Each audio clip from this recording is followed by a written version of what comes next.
Welcome to chapter 1. How emotionally immature parents affect their adult children's lives. Let me talk about emotional maturity before I even go to how emotionally mature parents affect their adult children's lives. So emotional maturity, and let me disclaimer, you will see me looking down a lot. I'm looking at my notes because I want to give you everything that I got. So I'll be looking down a bit as I do my reference. Emotionally mature people are people who are objective, and they are able to, as much as they are objective and they're rational and they're able and they're independent, they're able to have this emotionally connected relationships with other people because they are not afraid of their emotions. These are people who are very comfortable and honest with how they feel, and they don't feel shame for experiencing whatever emotions that they experience. So that is a big marker of somebody who is emotionally mature. They're in touch with their emotions, and they're comfortable with those emotions, no matter how distressing they may be.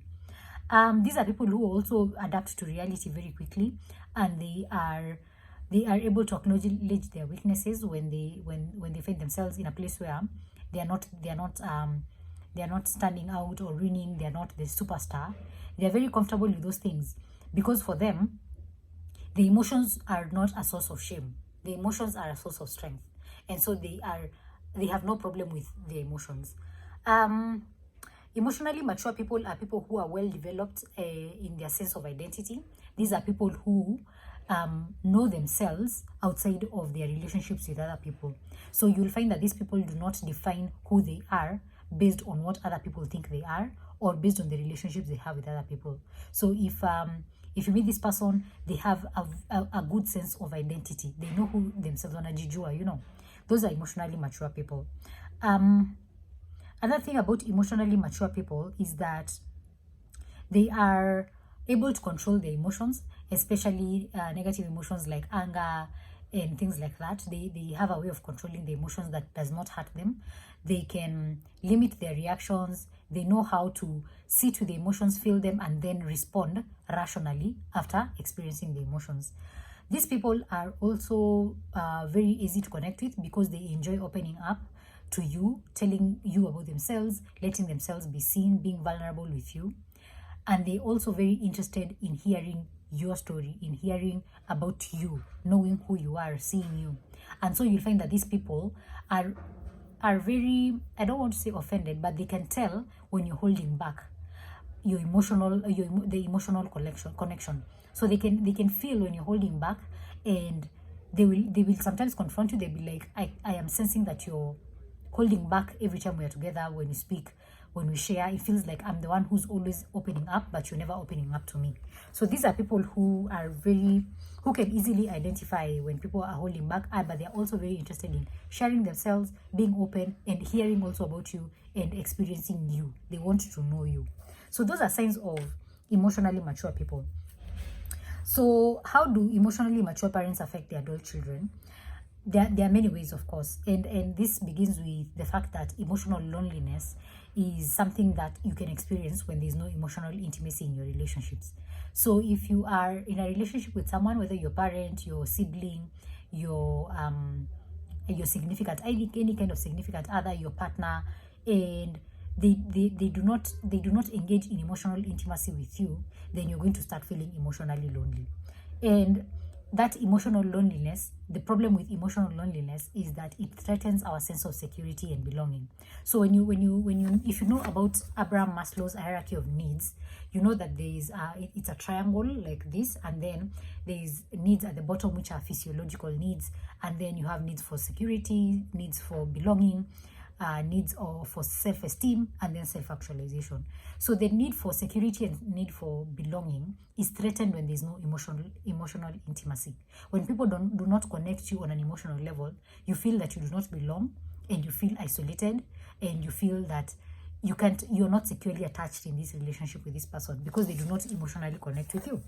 So for example, in the case of you and your parents, and in what I learned from this book, is that if a child tries to connect emotionally with a parent who is emotionally immature, and this parent becomes emotionally unresponsive to them, like they don't see them, they don't connect, they don't engage. This child feels rejected, and this child feels ashamed for needing that emotional connection. So you'll find that this child will start isolating themselves, because every time they are trying to connect, they have been pushed away. The parent or the guardian or the caregiver has not been emotionally connecting with them, and so that makes them feel like they should be ashamed for the emotions, because the emotions are not being recognized. And if a person is emotionally unresponsive to you, you'll realize very fast that this is somebody you cannot go to when you need emotional connection. This is not somebody you can go to them when you have anything to discuss that has an emotional foundation. These are people you will only have very superficial relationships with during your experience. So emotionally immature parents can be very damaging to their children. Emotional loneliness can look like when parents are very self-preoccupied with themselves. They don't notice their children. They don't notice the emotional needs of their children. They discount the feelings of their children's emotions. If a child comes up with an emotion, let's say a child comes up to the parent and is like, I am feeling isolated at school because kids don't play with me, the parent goes like, it's either they ignore what the child has just said, or they act like the child is being needy for wanting to be connected to other kids, for wanting to play with other children. So they make the child feel strange for having that emotional experience of isolation because they are not engaging with other kids. So parents can do that, and sometimes it's knowingly, sometimes it's unknowingly, of course.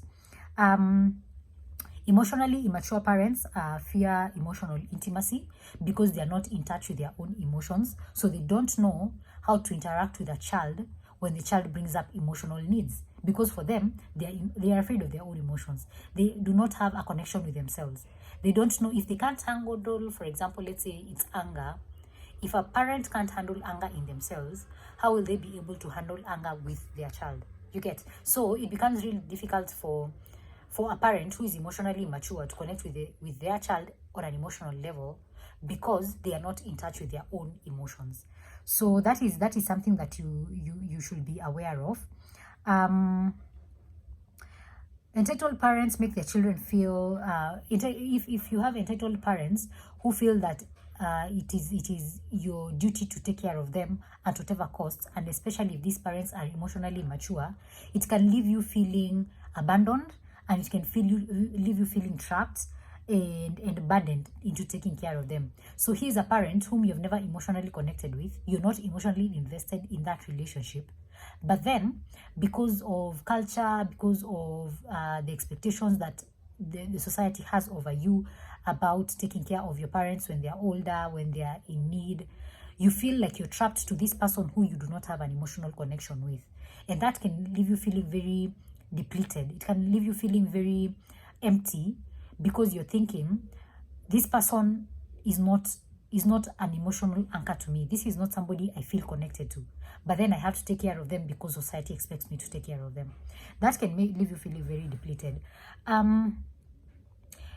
It can also, I think the other thing that I learned was that that feeling trapped by entitled parents can make you, after leaving you feeling emotionally depleted, it makes it hard for you to connect with other people, like when you're trying to form relationships, because you don't have the energy to connect with other people emotionally, because you're feeling drained by the emotional relationship you have with your parents. So the relationship you have with these parents, these emotionally mature parents, is draining you, and it's draining all your energy.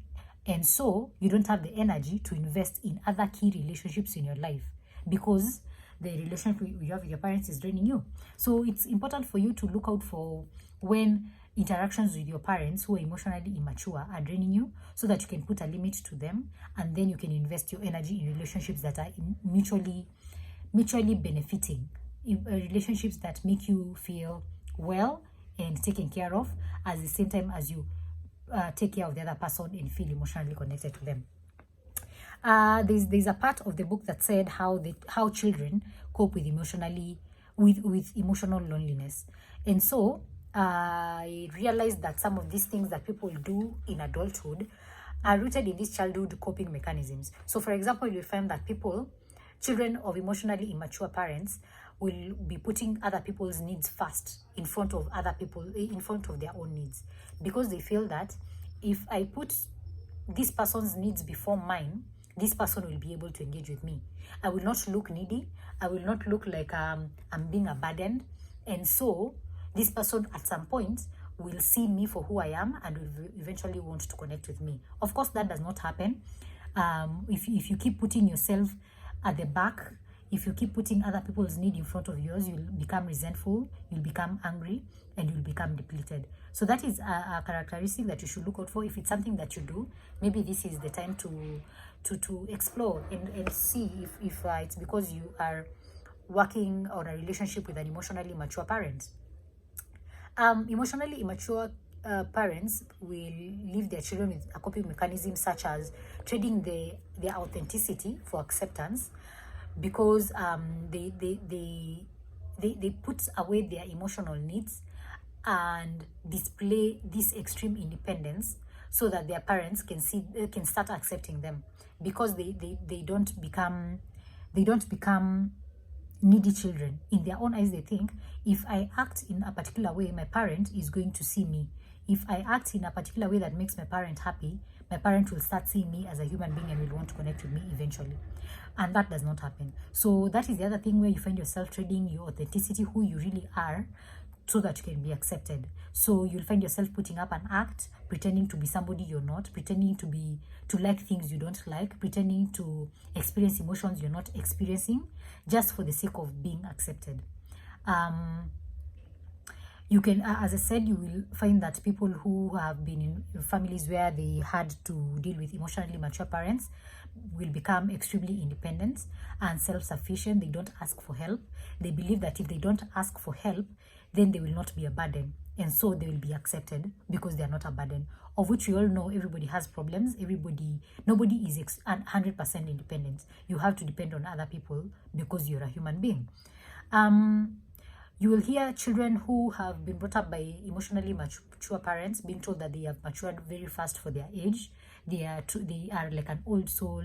They are people who take on responsibility very early on in life. But it's not because that's who they are. It's because of what they're going through, and they have found that is the easiest coping skill for them. So do not assume that just because somebody seems mature or they're matured faster for their age, it's because they're actually matured. It's because they're dealing with emotional loneliness, and so they're using this maturity as a way to get out of that situation they're in. Children of emotionally mature parents cope sometimes by settling for emotional loneliness in their relationships. So you will find that these are people who will rarely risk to have an emotional relationship with another person, because in their minds they are so used to that familiarity of emotional loneliness. So they had an emotionally lonely relationship with their parents. So when they meet other people, they are willing to take on emotional loneliness in that relationship, because if they are not offered that connection, if they are not offered that intimacy, they are like, whatever, I will be okay with this because I'm used to this. This is how things have always been. There's nothing new here. So they settle for emotional loneliness all through, instead of asking for more, instead of demanding for more in their relationships. And again, remember, this is because familiarity feels safe. When things are familiar, they feel safe. So when you're dealing with an emotionally immature person, when you've come from a family where your parents were emotionally immature, you already have an idea of how the script goes. You already know how it feels like to be in that relationship. So nothing is being disrupted. You're already aware of how it feels like to be in that relationship. So you find that you may settle for emotional loneliness in your relationships. Children of emotionally immature parents sometimes can find themselves in situations where they can no longer trust their instincts. When they know they're not being satisfied in the relationship they're in, they start blaming themselves and saying, maybe I'm asking for too much, maybe I'm demanding for too much. And again, this goes back to settling for emotional loneliness, because they don't believe that their needs are worthy of being met. They don't feel that them demanding for emotional closeness is something that they should get, because they're like, if my parents could not give me this when they should have given it to me when I was a child, who is this person I'm in a relationship with, who is willing to give me this? I am not worthy of that kind of relationship.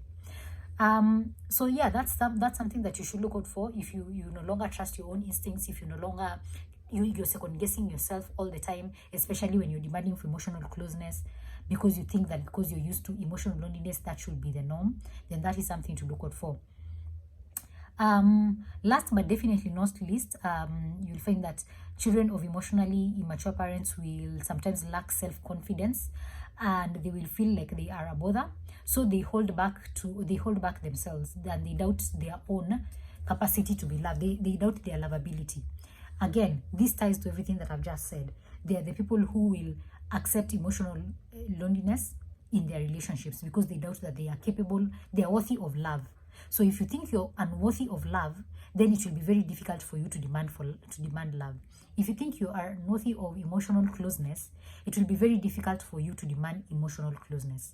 So that's how children of emotionally immature parents cope with the emotional loneliness they experience in childhood.